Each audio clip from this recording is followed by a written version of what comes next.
Barakallahu fiik Ustadz. Pertanyaan berikutnya, Assalamualaikum warahmatullahi wabarakatuh.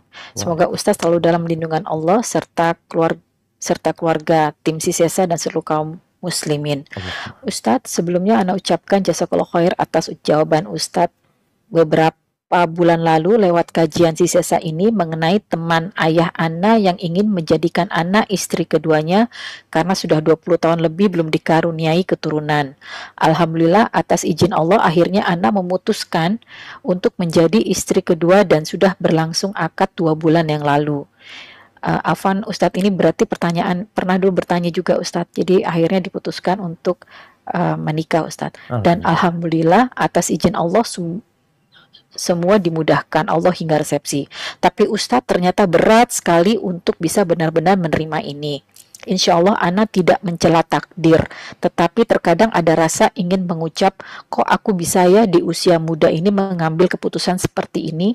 Di balik beratnya menjalani kehidupan ini, Ana selalu berpikir bahwa aku mengambil keputusan ini karena ibadah, karena ingin menolong, membantu untuk bisa dikaruniai keturunan, dan insya Allah ini surga buat aku.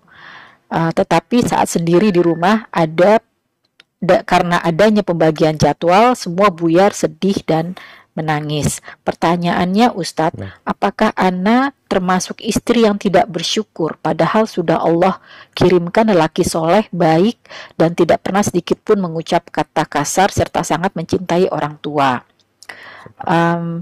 Dan hanya karena Ana dijadikan istri kedua yang membuat Ana merasa berbeda. Apakah kecemburuan ini termasuk pahala Ustadz? Atau bagaimana Ustadz sebaiknya? Jazakallah khair wa barakallahu fiik Ustadz. Masya Allah, barakallahu fiik. Barakallahu lakuma wa baraka alaikuma wa jama'a bainakuma fi khair. Kalau bicara kecemburuan perempuan itu wajar. Ujiannya di situ. Wa uhdiratil anfususyuh. Manusia itu punya kecondongan gak mau berbagi. Dengan hartanya, gak mau berbagi dia. Makanya kan kita disuruh sedekah. Itu menunjukkan keberanian kita. Untuk mengambil keputusan melawan sifat kikir kita. Kita berbagi sama orang lain. Maka kondisi yang sekarang ini ketika engkau merasa sendirian ya. Karena jatah malam yang dibagi. Ana sering ingatkan. Engkau ingat sama Aisyah radhiyallahu ta'ala. Istri Nabi yang paling dicintai. Malamnya itu dibagi 9. Dibagi 9. Jadi sebulan Nabi SAW hanya 3 kali bermalam di tempatnya Aisyah. Walaupun nanti jadi 2 kali. Bukan 2 kali, jadi 6 kali. Mungkin karena ada jatahnya istri yang lain diberikan kepada Aisyah radhiyallahu ta'ala. Berat. Dan orang yang mampu bersabar, sebagian laki-laki, sebagian emak-emak itu berpikir, enak jadi istri kedua, enak. Sama ujiannya dia. Dia pun diuji. Suami pun diuji. Jadi sebagian hanya memandang kepada kelezatannya. Enaknya itu maunya suami, enaknya dia. Ini enaknya istri kedua. Semuanya diuji.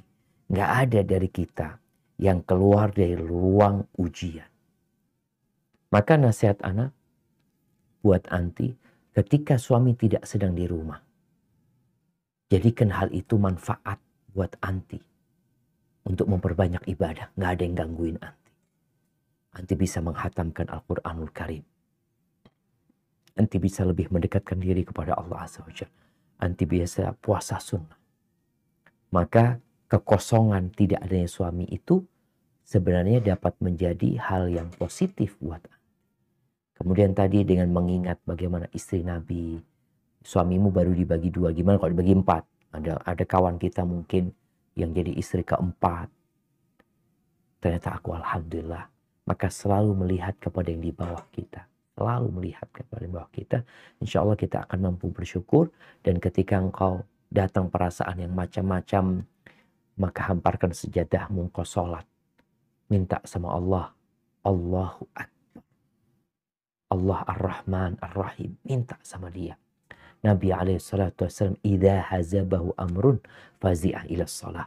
Nabi kalau lagi ada masalah yang menimpa beliau, maka beliau larikan kepada sholat. Dan semoga itu yang terbaik buat anti, karena anti sudah musyawarah, anti sudah istikharah, dan jalani kehidupan ini dengan lebih baik. Barakallahu fikum.